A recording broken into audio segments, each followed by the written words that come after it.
The impact on Medicaid has begun. Hello, everybody. David Shuster here. In the wake of the Trump tax and spending bill, several U.S. hospitals and healthcare clinics have now started turning away patients. And some Trump voters seem surprised, prompting sharp reactions across social media. Did you guys see that woman talking about her father getting kicked out of the nursing home? Well, apparently the nursing homes are kicking out their Medicare patients. And she was like, why would they do that? And everyone in the comments was like, honey, this is what you voted for.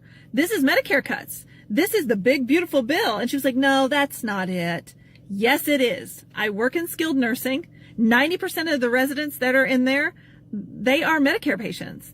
These buildings stay open because of Medicare. They will close down. They will not care for your aging parents and grandparents for free. They will send them home to you. You will have to quit your job and stay home and take care of them. That means you're going to have to be the caregiver for your father, your husband, your kids. You're going to have to quit your job. You're going to do all this on half the income for your household. By all accounts, the pressure on family caregivers is intensifying.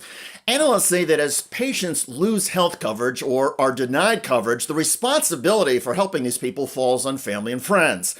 And for them, that can mean being forced to give up or scale back other work or employment. The economic ripple effect, state by state, is projected to be significant.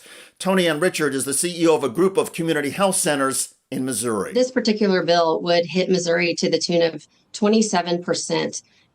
Additional people would lose Medicaid coverage. And we went through a redetermination process like many others a year and a half ago, and we had several people that were already kicked off of the system because we could not find them. Re-enrollment processes were challenging and difficult. And so another 27% loss on that adds to our uninsured bottom line. And she points out that as the number of uninsured grows, there will be an increase in people needing food assistance, help with transportation costs, and money or resources for childcare. The list goes on because this isn't just about medical care. It's also about everyone's social well-being. A lot of Trump voters are beginning to see the changes in their own lives, and social media is now filled with MAGA voters expressing regret and sorrow. This man, who identifies as a farmer, posted this video on TikTok with the caption, "I finally woke up." All right, guys, I got something weighing heavy on my heart. I really got to get it out there. I realized I was wrong. I've been on the wrong side of history.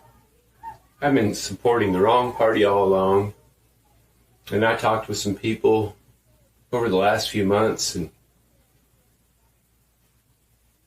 I've decided I'm going to go ahead and become a Democrat because they're the party of truth, liberty, and freedom. They stand for the American people. They stand for what's best for this nation. And I don't know how I can apologize for being so far on the wrong side of history. But I truly regret anything I did to hurt your feelings. And I expect the admonishment. I'll take it. Hopefully you can help me heal through it and grow as a human to be more accepting and more loving of my newfound party allegiance. Hopefully you won't be too hard on me. It's really, really, really taken a lot for me to come out and say this. So, if you're going to get into the comments, just please take it up easy on me. I'm feeling very emotional and vulnerable right now, and I could use the support. The regrets are not just because of healthcare issues and challenges. Many Trump voters say they are angry about rising costs of groceries and gasoline. Trump promised to lower everything and bring inflation down. Instead, inflation under Trump and costs keep going up. Trump supporter from Indianapolis here, and I just want to say that our gas prices are not down. They are higher. Comment and tell me where you're from and tell me if your gas prices are higher or lower. I'm tired of the lies. A lot of went wrong in that bill because we were misled. And you say, well, no, we were misled because a lot of people go off what Donald Trump says. We're not going to go read the.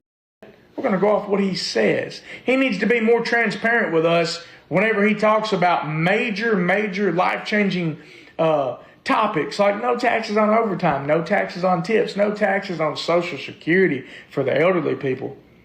Instead, there were stipulations on all of it. The transparency was a zero. The bill is a zero. Still got to hope it's only been 7 months, but... Expletives everywhere, and these are Trump MAGA voters in Trump MAGA states. But the disappointments and the frustrations are building.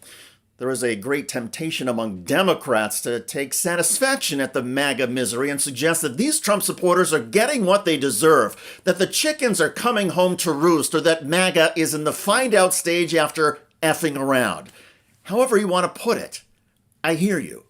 However, as human beings, I think we would all be better served to show some compassion and understanding to Trump voters as we welcome them to the resistance and to the Trump opposition. A lot of people have stressful, challenging lives that don't give them much time to closely monitor politics or seek reality or facts or examine the issues of our day. So these people follow their gut based on what they see and hear from a political leader. And nobody is better at misleading people and doing it with a certain charm and charisma than Donald Trump. He is the ultimate snake oil salesman. There is a reason that Trump has been able to con so many people through the years. Many of us have long said on this channel and others that Donald Trump makes everything worse.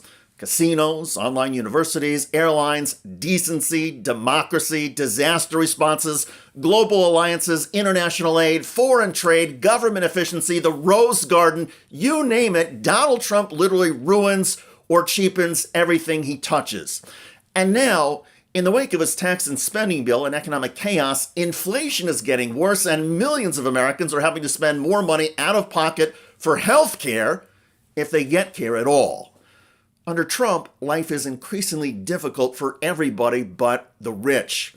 So this trend of MAGA faithful waking up and realizing what they've done is going to continue. Persevering through the rest of Donald Trump's term is not going to be easy. And then we will all need to fix what Trump and the GOP have broken. It's going to be a massive undertaking, and it will require all of us pitching in, including former MAGA voters who are just now escaping the Trump cult. Better days can be our future in America. But first, though, we need to take deep breaths, stay strong, and choose basic humanity and kindness. By the way, Vice President J.D. Vance recently got busted raising water levels for a family boating trip. Headline, J.D. Vance's team had water level of Ohio River raised for family's boating trip. Quote, J.D. Vance's team had the Army Corps of Engineers take the unusual step of changing the outflow of a lake in Ohio to accommodate a recent boating excursion on a family holiday, The Guardian has learned. The request from the U.S. Secret Service was made to support safe navigation of the U.S. Vice President's security detail for an August outing on the Little Miami River, according to a statement by the U.S. Army Corps of Engineers. Vance was spotted in the southwestern Ohio area on the 2nd of August, his 41st birthday, according to social media posts that noted he was seen canoeing on the river, a tributary that Caesar Creek Lake feeds into. One source with knowledge of the matter who communicated with The Guardian anonymously alleged that the outflow request for the Caesar Creek Lake was not just to support the Vice President's Secret Service detail, but also to create ideal kayaking conditions. Check out that video at the link below. I'm David Shuster. Thanks for joining us.